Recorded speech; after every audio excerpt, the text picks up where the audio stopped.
सर्वदेवी नमो नमः शान्तरूपे शशिधरे सर्वयोगे नमो नमः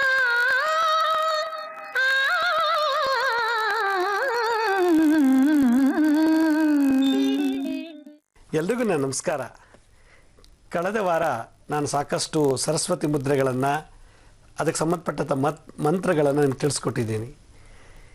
ಇವತ್ತಿನ ಸಂಚಿಕೆಯಲ್ಲಿ ನಾನು ನೀಲ ಸರಸ್ವತಿ ಅನ್ನೋ ಒಂದು ಮುದ್ರೆ ಮತ್ತು ಅದಕ್ಕೆ ಸಂಬಂಧಪಟ್ಟಂಥ ಮಂತ್ರವನ್ನು ನಿಮಗೆ ತೋರಿಸ್ಕೊಡ್ತೀನಿ. ಈ ನೀಲ ಸರಸ್ವತಿ ಮುದ್ರೆ ಮಾಡೋಕ್ಕೆ ಮುಂಚೆ ಆ ಮುದ್ರೆಗೆ ಸಂಬಂಧಪಟ್ಟಂಥ ಸಿಂಪ್ಟಮ್ಸು, ಚಿಹ್ನೆಗಳೇನು ಅಂತ ನಾನು ತಿಳಿಸೋಕ್ಕೆ ಇಷ್ಟಪಡ್ತೀನಿ. ಸುಮಾರು ಮಕ್ಕಳುಗಳು ಅಂದರೆ ಸ್ಕೂಲ್ಗೆ ಹೋಗೋ ಹುಡುಗರು, ಕಾಲೇಜ್ಗೆ ಹೋಗೋ ಸ್ಟೂಡೆಂಟ್ಸು, ಈವನ್ ದೊಡ್ಡವರು ಕೂಡ ಕೆಲವು ಟೈಮು ಭಾಳಷ್ಟು ತಪ್ಪು ಮಾಡ್ತಾರೆ ಓದುವಾಗ ಬರೆಯುವಾಗ. ಕೆಲವರು ಬಂದು ಹೇಳ್ಕೊಳ್ತಾರೆ, ನೋಡಿ ನಮ್ಮ ಹುಡುಗ ತುಂಬ ಫಾಸ್ಟಾಗಿ ಓದ್ತಾನೆ, ಬಡ ಅಂತ ಓದ್ಬಿಡ್ತಾನೆ, ಆದರೆ ಓದ್ತಾನೆ ಎಲ್ಲ ಚೆನ್ನಾಗಿ, ಆದರೆ ಬರೆಯೋದೇ ಒಂದೆರಡು ಲೈನ್ ಅಷ್ಟೇ. ಒಂದು 50 ಪುಟ ಓದಿದ್ರೆ ಒಂದು ಅರ್ಧ ಪುಟದಷ್ಟು ಬರಿತಾನೆ ಅಂತ ಕಂಪ್ಲೇಂಟ್ ಮಾಡ್ತಾರೆ. ಸ್ಕೂಲಲ್ಲೂ ಕೂಡ ಟೀಚರ್ಸು, ಕಾಲೇಜಲ್ಲೂ ಕೂಡ ಲೆಕ್ಚರರ್ಸ್ ಹೇಳ್ತಾರೆ, ನೋಡ್ರಿ 5 ಮಾರ್ಕ್ಸ್ಗೆ 2 ಸೆಂಟೆನ್ಸ್ ಬರೀತಾನೆ, ಇವ್ನಿಗೆ ಎಷ್ಟು ಮಾರ್ಕ್ಸ್ ಕೊಡೋಕ್ಕಾಗತ್ತೆ?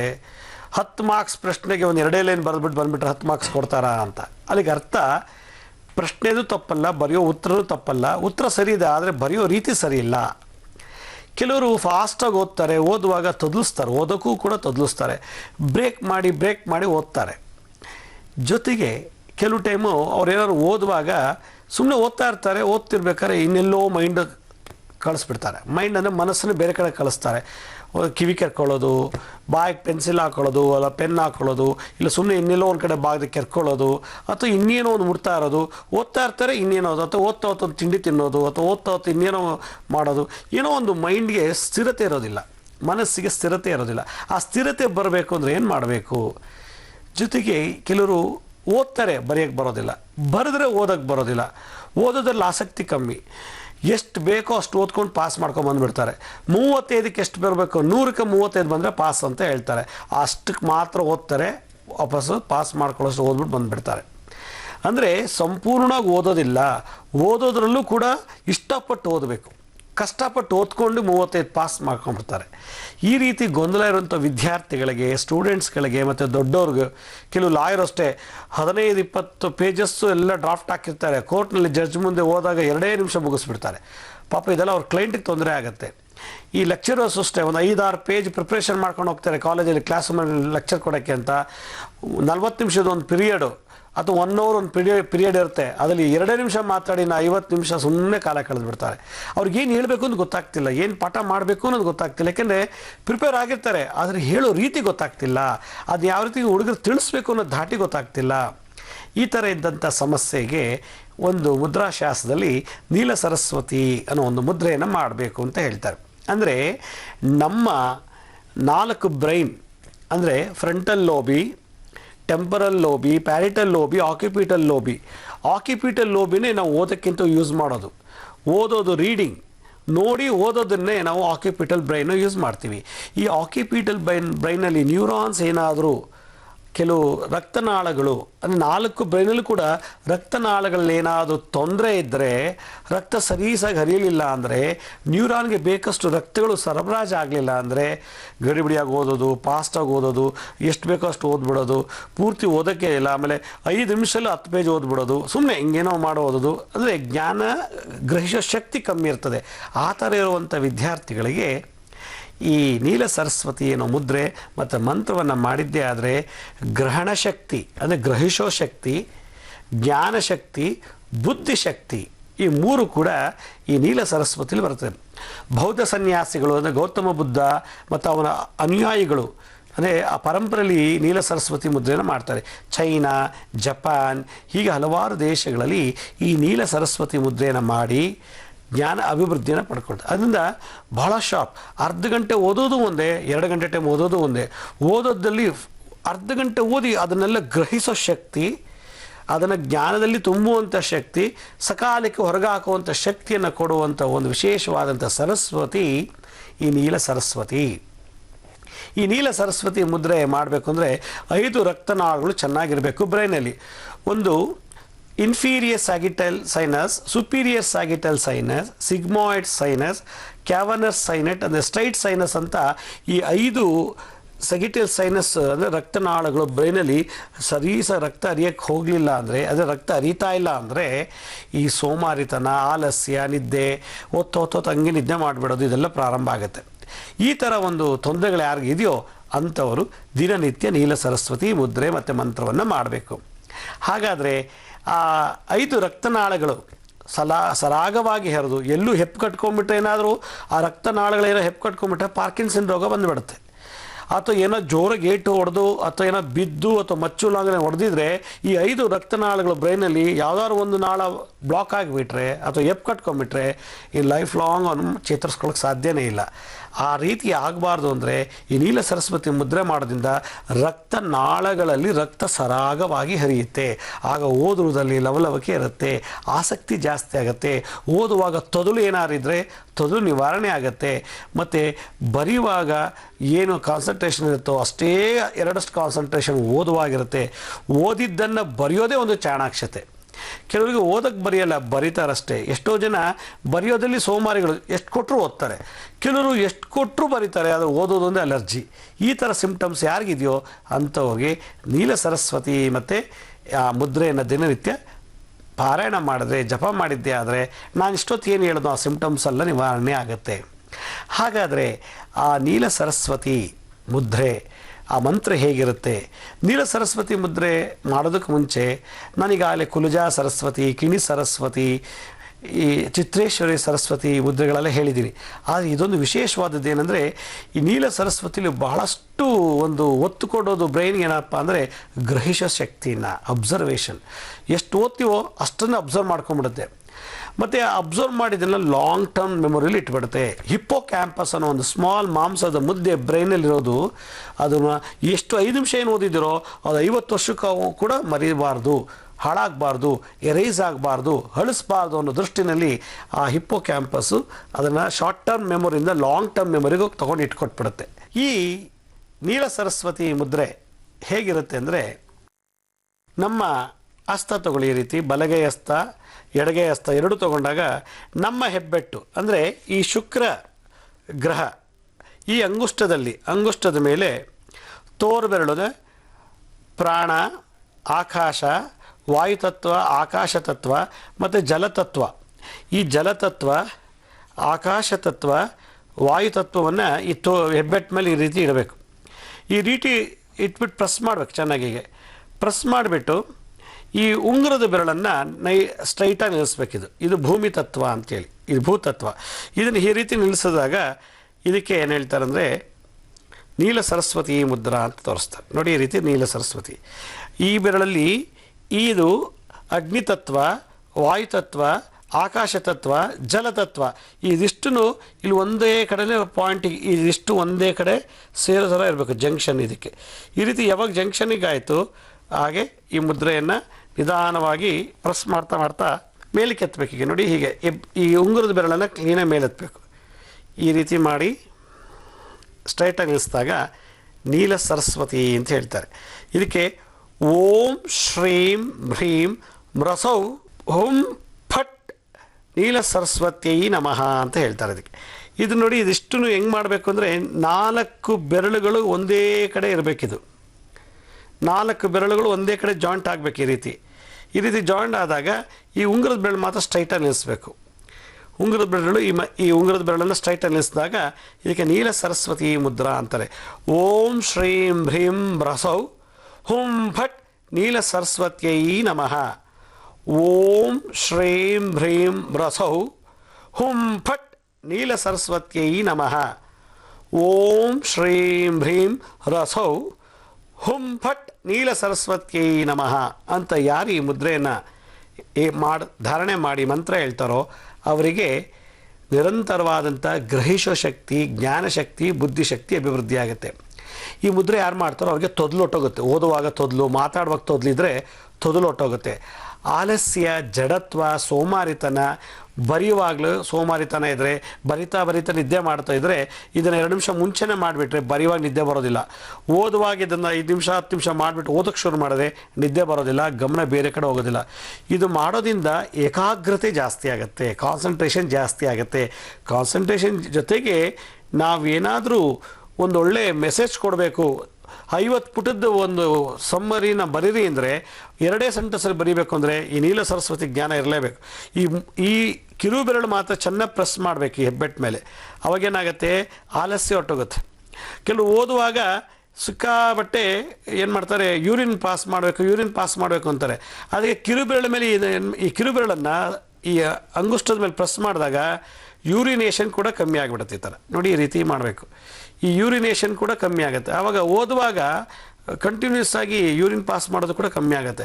ಅದು ಯೂರಿನ್ ಹೋಗ್ತಾ ಅಥವಾ ಬರೀಯುವಾಗ ನಾವು ಯೂರಿನ್ ಪಾಸ್ ಮಾಡೋಕ್ಕಂತ ಹೋದಾಗ ಮನಸ್ಸು ಡೈವರ್ಟ್ ಆಗಿ ಎಷ್ಟು ಓದೋದು ಗ್ರಹಿಸೋ ಶಕ್ತಿ ಕಮ್ಮಿ ಆಗಿಬಿಡುತ್ತೆ. ಆದ್ದರಿಂದ ಯಾರು ಈ ನೀಲ ಸರಸ್ವತಿ ಮುದ್ರೆ ಮಾಡ್ತಾರೋ ಅವರಿಗೆ ಮೊದಲು ಹೋಗುತ್ತೆ, ಓದೋದಲ್ಲಿ ಆಸಕ್ತಿ ಜಾಸ್ತಿ ಆಗುತ್ತೆ, ಬರೆಯೋದಲ್ಲಿ ಆಸಕ್ತಿ ಜಾಸ್ತಿ ಆಗುತ್ತೆ. ಇನ್ನೂ ಬರಿಬೇಕು, ಇನ್ನೂ ಓದಬೇಕು ಅಂತ ಕಷ್ಟಪಟ್ಟು ಓದಬಾರ್ದು, ಇಷ್ಟಪಟ್ಟು ಓದಬೇಕು ಅಂದರೆ ಮನಸ್ಸು ಶಾಂತತೆ ಇರಬೇಕು. 4 ಬ್ರೈನ್ ಕೋಆಪ್ರೇಟ್ ಮಾಡಬೇಕು. ಆ 4 ಬ್ರೈನ್ ಕೋಆಪ್ರೇಟ್ ಮಾಡಿಲ್ಲ ಅಂದರೆ ಯಾವುದೋ ಒಂದು ಬ್ರೈನ್ ಹೆಚ್ಚು ಕಮ್ಮಿ ಆಟ ಆಡೋಕ್ಕೆ ಶುರು ಮಾಡಿಬಿಟ್ರೆ ನಿದ್ದೆ ಮಾಡಿಸುತ್ತೆ, ಇಲ್ಲ ಎದ್ದೊಳಗೋಗಿ ಮಾಡುತ್ತೆ, ಇಲ್ಲ ಅದು ತಿನ್ನಬೇಕು, ಇದು ತಿನ್ನಬೇಕು, ಅದಾಗಬೇಕು, ಇದಾಗಬೇಕು ಅಂತ ಶುರು ಮಾಡಿಬಿಡುತ್ತೆ. ಅದರಿಂದ ಈ 4 ಬ್ರೈನ್ ಸಮತೋಲನ ಇಟ್ಕೋಬೇಕು ಅಂದರೆ ನೀಲ ಸರಸ್ವತಿ ಮಾತ್ರ ಮುದ್ರೆ ಅನುಕೂಲ ಮಾಡಿಕೊಡುತ್ತೆ. ಅದರಿಂದ ಈ ನೀಲ ಸರಸ್ವತಿ ಮುದ್ರೆನ ಯಾರು ಪ್ರತಿನಿತ್ಯ ಬ್ರಾಹ್ಮಿ ಮುಹೂರ್ತದಲ್ಲಿ ಉತ್ತರಕ್ಕೆ ಮುಖ ಮಾಡಿಕೊಂಡು 15-20 ನಿಮಿಷ ಮಾಡಿದ್ದೇ ಆದರೆ ಅಂಥವರಿಗೆ ಅಗಾಧವಾದಂಥ ಗ್ರಹಿಸೋ ಶಕ್ತಿ ಬರುತ್ತೆ. ಯಾರು ಅತಿಯಾಗಿ ಸುಳ್ಳು ಹೇಳ್ತಾರೋ, ಅತಿಯಾಗಿ ಕೋಪ ಮಾಡ್ತಾರೋ ಅಂಥವರು ಜಾಸ್ತಿ ಓದಿದ್ದೆಲ್ಲ ಮರೆತು ಬಿಡ್ತಾರೆ. ಸುಳ್ಳು ಹೇಳೋರಿಗೆ, ಅತಿಯಾಗಿ ಕೋಪ ಮಾಡ್ಕೊಳ್ಳೋರಿಗೆ ಹೆಚ್ಚಿಗೆ ಬರೆಯೋಕ್ಕಾಗಲ್ಲ, ತಾಳ್ಮೆ ಕಳ್ಕೊಂಬಿಟ್ಟಿರ್ತಾರೆ. ಯಾಕೆಂದರೆ ಈ ನಮ್ಮ ಮೆಡುಲಾ ಅಂತ ಒಂದು ಬ್ರೈನ್ ಸ್ಟೆಮ್ಮಲ್ಲಿ ಒಂದು ಆರ್ಗನ್ ಇದೆ. ಆ ಮೆಡುಲಾ ಏನಂದರೆ ಅಟೆನ್ಷನ್, ನಿದ್ದೆ ಮಾಡೋದಲ್ಲಿ ಸೂಕ್ತವಾಗಿ ದಾರಿ ತೋರಿಸ್ಕೊಡುತ್ತೆ. ಯಾವಾಗ ಓದುವಾಗ ನಿದ್ದೆ ಬರ್ತಿದೆ ಅಂತೀಯೋ ಅಥವಾ ಬರೆಯುವಾಗ ನಿದ್ದೆ ಬರ್ತಿದೆಯೋ ಅಂದರೂ ಆ ಮೆಡುಲಾ ಅನ್ನೋ ಆರ್ಗನ್ಸಲ್ಲಿ ತೊಂದರೆ ಇದೆ ಅಂತ ಅರ್ಥ. ಆ ಮೆಡುಲಾ ಅನ್ನೋ ಆರ್ಗನ್ಸ್ನ ಆ್ಯಕ್ಟಿವೇಟ್ ಮಾಡಿಕೊಡುತ್ತೆ ಈ ನೀಲ ಸರಸ್ವತಿ ಮುದ್ರೆ. ಅದಕ್ಕೋಸ್ಕರ ನಿದ್ದೆನ ಪೋಸ್ಟ್ಪೋನ್ ಮಾಡಿಬಿಡ್ಬೋದು ಈ ನೀಲ ಸರಸ್ವತಿ ಮುದ್ರೆಯಿಂದ. ಎಷ್ಟೋ ಋಷಿ ಮುನಿಗಳು ವರ್ಷಗಟ್ಟಲೆ ನಿದ್ದೆನ ಮಾಡೇ ಇಲ್ಲ. ಕಾರಣ ಈ ನೀಲ ಸರಸ್ವತಿ ಮುದ್ರೆ ಧಾರಣೆ ಮಾಡೋದ್ರಿಂದ ಮೆಡುಲಾ ಅನ್ನೋ ಒಂದು ಆರ್ಗನ್ನು ಮನುಷ್ಯನಿಗೆ ನಿದ್ದೆಯನ್ನು ಪ್ರಚೋದನೆ ಮಾಡುತ್ತೆ. ಆ ಪ್ರಚೋದನೆ ಮಾಡೋ ಆರ್ಗನ್ನೇ ಕಂಟ್ರೋಲ್ ಮಾಡಿಬಿಟ್ರೆ ನಿದ್ದೆ ಬರೋದಿಲ್ಲ. ಅದಕ್ಕೆ ಮಾಡೋ ಮಂತ್ರ ಈ ಓಂ ಶ್ರೀಂ ಹ್ರೀಂ ಬ್ರಸೌ ಹುಂ ಫಟ್ ನೀಲ ಸರಸ್ವತ್ಯೈ ನಮಃ ಅಂದಾಗ ಎಂಟೈರ್ ನಮ್ಮ 4 ಬ್ರೈನ್ಗಳು ಕೂಡ ಏಕಕಾಲದಲ್ಲಿ ಎಲ್ಲ ನ್ಯೂರಾನ್ಸನ್ನು ಆ ಒಂದು ನ್ಯೂರೋ ಟ್ರಾನ್ಸ್ಮಿಟರ್ಸ್ ಏನಂದರೆ ನ್ಯೂರಾನ್ಸಿಂದ ಬರೋವಂಥ ಎನರ್ಜಿ, ಮೆಕ್ಯಾನಿಕಲ್ ಎನರ್ಜಿ, ಮ್ಯಾಗ್ನೆಟಿಕ್ ಎನರ್ಜಿನ ಕೂಡ ಬ್ಯಾಲೆನ್ಸ್ ಮಾಡಿ ಮನಸ್ಸನ್ನು ಸ್ಥೀಮಿತ ಇಟ್ಟು ಕೂತ್ಕೊಂಡು ಓದು ಅಂತ ಹೇಳುತ್ತೆ ಮನಸ್ಸನ್ನು. ಎದ್ದೋಗ್ಬೇಡ ಬರೀ ಇರುತ್ತೆ, ಚೆನ್ನಾಗಿ ಗ್ರಹಿಸು, ಅವ್ರು ಏನು ಹೇಳ್ತಾ ಇದ್ದಾರೆ ಕೇಳು ಅನ್ನೋ ಒಂದನ್ನು ಸ್ಫೂರ್ತಿಯನ್ನು ಸೃಷ್ಟಿ ಮಾಡಿಕೊಡುತ್ತೆ ಈ ನೀಲ ಸರಸ್ವತಿ ಮುದ್ರಾ.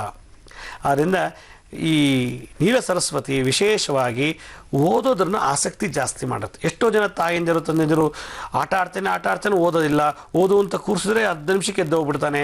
ಅಲ್ಲಿಗೆ ಅರ್ಥ ಒಂದು ಆ ಸ್ಟ್ಯಾಮಿನಾ ಬ್ರೈನ್ ಕಳ್ಕೊಂಡ್ಬಿಟ್ಟಿರ್ತಾರೆ ಮಕ್ಕಳು. ಅದನ್ನು ಉತ್ಪತ್ತಿ ಮಾಡಬೇಕು, ಅಭಿವೃದ್ಧಿ ಪಡಿಸ್ಬೇಕು, ಚೇತರಿಸಬೇಕು ಅನ್ನೋದಾಗಿದ್ದರೆ ನೀಲ ಸರಸ್ವತಿ ಮುದ್ರೆಯನ್ನು ನಾವು ದಿನನಿತ್ಯ ಉತ್ತರಾಭಿಮುಖವಾಗಿ ಕುಳಿತು ಬ್ರಾಹ್ಮಿ ಮುಹೂರ್ತದಲ್ಲಿ 15-20 ನಿಮಿಷ ಮಾಡಬೇಕು.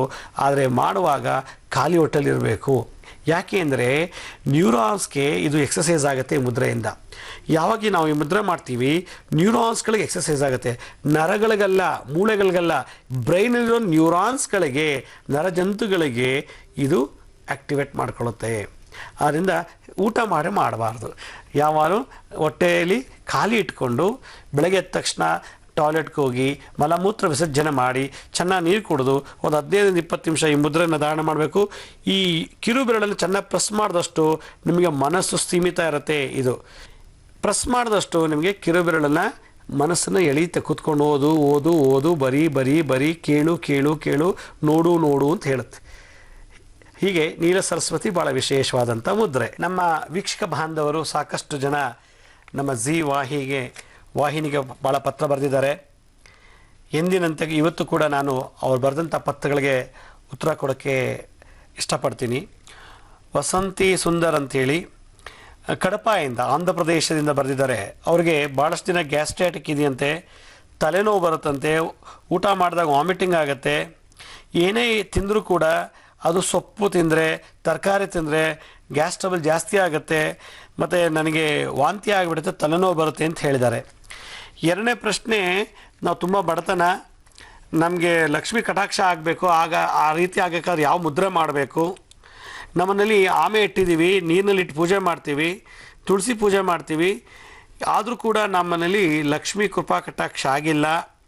ಅದರಿಂದ ನಮ್ಮ ಮನೇಲಿ ಆ ಆಮೆನ ನೀರಿಟ್ಟು ಪೂಜೆ ಮಾಡೋದು ಒಳ್ಳೇದಾ ಅಲ್ವಾ ಅಂತ ಹೇಳಿ ಅಂತ ಕೇಳಿದ್ದೀರಾ.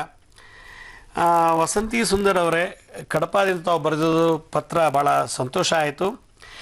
ಗ್ಯಾಸ್ಟ್ರಿಕ್ ಮತ್ತು ಹೆಡ್ಡೇಕ್ ಇದೆ ಅಂತ ಹೇಳಿದ್ದೀರಾ. ಇದು ಸಹಜವಾಗಿ ಯಾರು ಉಪ್ಪನ್ನು ಕಮ್ಮಿ ತಿಂತಾರೋ ಅವರಿಗೆ ಈ ಥರದ ಒಂದು ಬರೋ ಸಾಧ್ಯತೆ ಉಂಟು. ಅದಕ್ಕೆ ಉಪ್ಪನ್ನು ನಾವು ಸಾಧಾರಣವಾಗಿ ಮೊಸರನ್ನಕ್ಕೆ ಅಥವಾ ಸಾಂಬಾರಿಗೆ ಹೆಚ್ಚಿಗೆ ಹಾಕಿ ಲವಣಾಂಶ ಸಾಲ್ಟ್ ಜಾಸ್ತಿ ಸೇವನೆ ಮಾಡೋದ್ರಿಂದ ನಿಮಗೆ ಈ ಪ್ರಾಬ್ಲಮ್ ಸಾಲ್ವ್ ಆಗುತ್ತೆ. ಎರಡನೇದು, ನಿಮಗೆ ನಾನು ನಿಮಗೊಂದು ಮುದ್ರೆ ತೋರಿಸ್ತೀನಿ, ಶಂಖ ಮುದ್ರೆ. ಈ ಶಂಖ ಮುದ್ರೆ ನೋಡಿ, ನಮ್ಮ ಹೆಬ್ಬೆಟ್ಟನ್ನು ಬಲಗೈ ಮಧ್ಯಭಾಗದಲ್ಲಿ ರಾಹು ಮಂಗಳ ಕೇತುಗ್ರಹದ ಮಧ್ಯದಲ್ಲಿಟ್ಟು ಆ ಹೆಬ್ಬೆಟ್ಟನ್ನು ಉಳಿದ 4 ಬೆರಳಿಂದ ಬಂಧ ಮಾಡಿ ಕ್ಲೋಸ್ ಮಾಡಿ ಈ ಹೆಬ್ಬೆಟ್ಟನ್ನು ಎಡಗೈ ಇರೋ ಮಧ್ಯದ ಬೆರಳಿಗೆ ಸೇರಿಸಿದ್ರೆ ಶಂಖ ಮುದ್ರೆ ಆಗುತ್ತೆ. ಇದಕ್ಕೆ ಶಂಖ ಮುದ್ರೆ ಅಂತ ಹೇಳ್ತಾರೆ. ಈ ಶಂಖ ಮುದ್ರೆ ದಿನ 15ರಿಂದ 20 ನಿಮಿಷ ಮಾಡಿದ್ರೆ ಗ್ಯಾಸ್ ಟ್ರಬಲ್ ಹೊರಟೋಗುತ್ತೆ, ಹೆಡ್ಡೇಕ್ ಅಥವಾ ಮೈಗ್ರೇನ್ ಇದ್ರೆ ಹೊರಟೋಗುತ್ತೆ. ಮತ್ತು ನೀವು ಊಟ ಆದ ತಕ್ಷಣ ವಾಮಿಟ್ ಆಗುತ್ತೆ ಅಂತಾರಲ್ಲ, ಊಟಕ್ಕೆ ಮುಂಚೆ 15 ನಿಮಿಷ ಮಾಡಿ, ಊಟ ಆದಮೇಲೆ ಒಂದು 15 ನಿಮಿಷ ಮಾಡಿಬಿಟ್ರೆ ನಿಮ್ಮ ಲೈಫ್ ಲಾಂಗು ವಾಮಿಟೇ ಆಗೋದಿಲ್ಲ. ವಾಮಿಟ್ ಮಾಡಬೇಕು ಅಂದರೆ ಮತ್ತೆ ನೀವು ನನಗೊಂದು ಪತ್ರ ಬರೀಬೇಕು, ಹೆಂಗೆ ವಾಂತಿ ಮಾಡೋದು ಅಂತ ಅದಕ್ಕೊಂದು ಮುದ್ರೆ ತೋರಿಸ್ಬೇಕಾಗತ್ತೆ. ಅದರಿಂದ ಊಟಕ್ಕೆ ಮುಂಚೆ 15 ನಿಮಿಷ, ಊಟ ಆದಮೇಲೆ 15 ನಿಮಿಷ ಈ ಶಂಖ ಮುದ್ರೆಯನ್ನು ಮಾಡಿ, ಮತ್ತು ಜ್ಞಾನ ಮುದ್ರೆಯನ್ನು ಮಾಡಿ. ಈ ರೀತಿ ಇದಾದ ಒಂದು 15 ನಿಮಿಷ ಜ್ಞಾನ ಮುದ್ರೆ ಅಥವಾ ಚಿನ್ನ ಮುದ್ರೆ, ಹೆಬ್ಬೆಟ್ಟನ್ನು ತೋರು ಬೆರಳಿನ ಟಚ್ ಮಾಡಿ ನಿಮ್ಮ ಮಂಡಿ ಮೇಲೆ ಇಟ್ಕೊಂಡು ಕೂತ್ಕೊಂಡ್ಬಿಟ್ರೆ ನಿಮಗೆ ಈ ಗ್ಯಾಸ್ ಟ್ರಬಲ್ ಕೂಡ ಕಮ್ಮಿ ಆಗುತ್ತೆ. ಇನ್ನೊಂದು ಪ್ರಶ್ನೆ ಕೇಳಿದ್ದೀರಾ, ನನಗೆ ಲಕ್ಷ್ಮೀ ಕಟಾಕ್ಷ ಆಗಬೇಕು ಅಂತ. ಲಕ್ಷ್ಮೀ ಮುದ್ರೆ ಅಂದರೆ ನೋಡಿ ಈ ರೀತಿ ಇರುತ್ತೆ. ನಮ್ಮ ಕಿರು ಬೆರಳು, ಉಂಗುರದ ಬೆರಳು, ಮಧ್ಯದ ಬೆರಳಿಗೆ ಹೆಬ್ಬೆಟ್ಟನ್ನು ಲಾಕ್ ಮಾಡಿಬಿಟ್ಟು ಮೇಲೆ ತೋಳು ಬೆರಳು ಇಡೋದು. ಹೀಗೆ ಇದಕ್ಕೆ ಕಾಂಚನ ಮುದ್ರಾ ಅಥವಾ ಲಕ್ಷ್ಮೀ ಮುದ್ರಾ ಅಂತ ಹೇಳೋದಕ್ಕೆ. ಈ ರೀತಿ ಮುದ್ರೆಯನ್ನು ನೀವು ಧಾರಣೆ ಮಾಡಿ, ಓಂ ಓಂ ಶ್ರೀಂ ಹ್ರೀಂ ಶ್ರೀಂ ಕಮಲೇ ಕಮಲಾಲಯೇ ಪ್ರಸೀದ ಪ್ರಸೀದ ಶ್ರೀಂ ಹ್ರೀಂ ಶ್ರೀಂ ಓಂ ಮಹಾಲಕ್ಷ್ಮಿಯೈ ನಮಃ. ಇದು ಮಹಾಲಕ್ಷ್ಮಿ ಬೀಜ ಮಂತ್ರ. ಓಂ ಶ್ರೀಂ ಹ್ರೀಂ ಶ್ರೀಂ ಕಮಲೇ ಕಮಲಾಲಯೇ ಪ್ರಸೀದ ಪ್ರಸೀದ ಶ್ರೀಂ ಹ್ರೀಂ ಶ್ರೀಂ ಓಂ ಮಹಾಲಕ್ಷ್ಮಿಯೈ ನಮಃ. ಓಂ ಶ್ರೀಂ ಹ್ರೀಂ ಶ್ರೀಂ ಕಮಲೇ ಕಮಲಾಲಯೇ ಪ್ರಸೀದ ಪ್ರಸೀದ ಶ್ರೀಂ ಹ್ರೀಂ ಶ್ರೀಂ ಓಂ ಮಹಾಲಕ್ಷ್ಮಿಯೈ ನಮಃ. ಇದು ಲಕ್ಷ್ಮಿ, ಇದು ಕಾಂಚನ ಮುದ್ರೆ ಅಥವಾ ಲಕ್ಷ್ಮೀ ಮುದ್ರೆ ಅಂತಾರೆ. ಅಥವಾ ಓಂ ಮಹಾಲಕ್ಷ್ಮಿಯೈ ನಮಃ, ಓಂ ಮಹಾಲಕ್ಷ್ಮಿಯೈ ನಮಃ ಅಂತೇಳಿ ಇದನ್ನು ಪೂರ್ವಕ್ಕೆ ಮುಖ ಮಾಡ್ಕೊಂಡು ಜಪ ಮಾಡಿ ಮನೆಯಲ್ಲಿ ನಿಮಗೆ ಲಕ್ಷ್ಮೀ ಕಟಾಕ್ಷ ಆಗುತ್ತೆ. ಅದರಿಂದ ನೀವು ಇದ್ರ ಜೊತೆಗೆ ನಮ್ಗೆ ಸಾಕಷ್ಟು ಬಡತನ ಇದೆ ಅಂತ ಹೇಳಿದ್ದೀರಾ, ಕುಬೇರ ಮುದ್ರೆ ಕೂಡ ಮಾಡ್ಬೋದು ನೀವು. ಕುಬೇರ ಮುದ್ರೆ, ಓಂ ಯಕ್ಷಾಯ ಕುಬೇರಾಯ ವೈಶ್ರವಣಾಯ ಧನ ಧಾನ್ಯಾಧಿಪತೆಯೇ ಧನ ಧಾನ್ಯ ಸಮೃದ್ಧಿಯೇ ಧಾಪಯ ಸ್ವಾಹ. ನನ್ನ ಮನೇಲಿ ಧನ ಧಾನ್ಯ ಸಂಪತ್ತುಗಳು ಹೆಚ್ಚೆಚ್ಚಿಗೆ ದಿನ ದಿನ ಬೆಳೀಲಿ ಅನ್ನೋದು ಈ ಮಂತ್ರದ ಅರ್ಥ.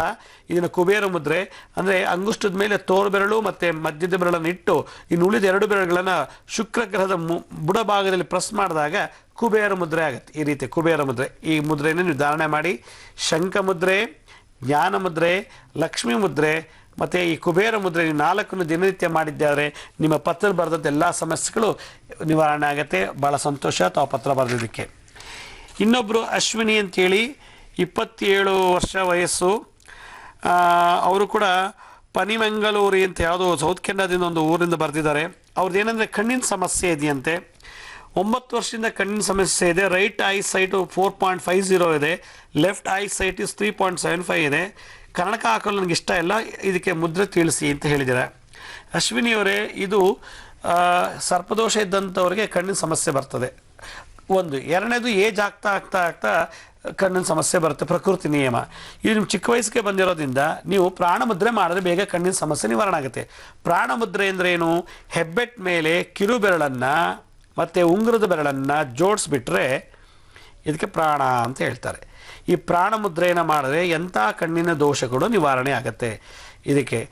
ಇದಕ್ಕೆ ಪ್ರಾಣ ಮುದ್ರೆ. ಓಂ ಹಿರಣ್ಯಾಕ್ಷಾಯ ನಮಃ ಅಥವಾ ಓಂ ಹಿರಣ್ಯಗರ್ಭಾಯ ನಮಃ, ಓಂ ಹಿರಣ್ಯಗರ್ಭಾಯ ನಮಃ, ಓಂ ಹಿರಣ್ಯಾಕ್ಷಾಯ ನಮಃ, ಓಂ ಹಿರಣ್ಯಗರ್ಭಾಯ ನಮಃ ಅಂತ ಇದು ಮಂತ್ರ ಹೇಳ್ತಾ ಇದ್ರೆ ಈ ಮುದ್ರನ ಇಟ್ಕೊಂಡು ದಿನನಿತ್ಯ ನೀವು ಮಾಡಿ ಮೇಲೆ ಹೋಗಿ ಚಂದ್ರನ ನೋಡ್ತಾ ಇರ್ಬೇಕು. ನಿಮ್ಮನೆ ಮೇಲೆ ಜಾಗ ಇದ್ದರೆ ಆಕಾಶ ರಾತ್ರಿ ಹೊತ್ತು ಚಂದ್ರ ನೋಡಿ, ಇಲ್ಲ ರಸ್ತೆಗೆ ಬಂದುಬಿಟ್ಟು ಎಲ್ಲಿ ಚಂದ್ರ ಚೆನ್ನಾಗಿ ಕಾಣ್ತಾರೋ ಅಲ್ಲಿ ಹೋಗಿ ಓಂ ಚಂದ್ರಾಯ ನಮಃ ಅಂತ ಹಿಂಗೆ ದರ್ಶನ ಮಾಡಿ ಮಂತ್ರ ಮಾಡ್ತಿದ್ರೆ, ಈ ಮುದ್ರಧಾರಣೆ ಮಾಡಿ ಕಣ್ಣಿನಲ್ಲಿರೋ ದೋಷ ನಿವಾರಣೆ, short site and long site ಎರಡೂ ಕೂಡ ನಿವಾರಣೆ ಆಗುತ್ತೆ. ಇದಕ್ಕೆ ಮಯೋಪಿಯಾ ಅಂತ ಮೆಡಿಕಲ್ ಟಲ್ಲಿ ಹೇಳ್ತಾರೆ. ಮಯೋಪಿಯಾ ಅಂದರೆ ದೂರ ಕಾಣೋದಿಲ್ಲ, ಆ ರೀತಿ ದೋಷ ಎಂಥವ್ರಿಗೆ ಈ ಮುದ್ರೆ ನೀವು ಮಾಡಿದ್ದೇ ಆದರೆ ಖಂಡಿತ ಈ ಕಣ್ಣಿನ ದೋಷ ನಿವಾರಣೆ ಆಗುತ್ತೆ. ಭಾಳ ಸಂತೋಷ ಅಶ್ವಿನಿಯವರೇ, ತಾವು ಬಹಳ ದೂರದಿಂದ ಪತ್ರ ಬರೆದಿದ್ದೀರಾ. ಈ ಮುದ್ರೆಯನ್ನು 21 ದಿವಸ ಮಾಡಿ ಅಥವಾ 48 ದಿವಸ ಮಾಡಿ. ಇದಾದ ನಂತರ ನಿಮ್ಮ ಒಂದ್ಸಲ ಹೋಗಿ ಪವರ್ನ ಚೆಕ್ ಮಾಡಿ ನೋಡಿ, ಕಣ್ಣಿನ ಡಾಕ್ಟರ್ ಹತ್ರ ಹೋಗಿ. ಭಾಳಷ್ಟು ಇಂಪ್ರೂವ್ ಆಗಿರುತ್ತೆ. ಇಂಪ್ರೂವ್ ಆದ ತಕ್ಷಣ ನಮಗೊಂದು ಪತ್ರ ಬರೀರಿ, ಆ ಒಂದು ರಿಸಲ್ಟ್ ಏನು ನಮ್ಗೆ ಗೊತ್ತಾಗುತ್ತೆ. ಹೀಗೆ ಸಾಕಷ್ಟು ಜನ ಪ್ರೇಕ್ಷಕ ಬಾಂಧವರು ಪತ್ರಗಳನ್ನು ಬರೆದಿದ್ದಾರೆ.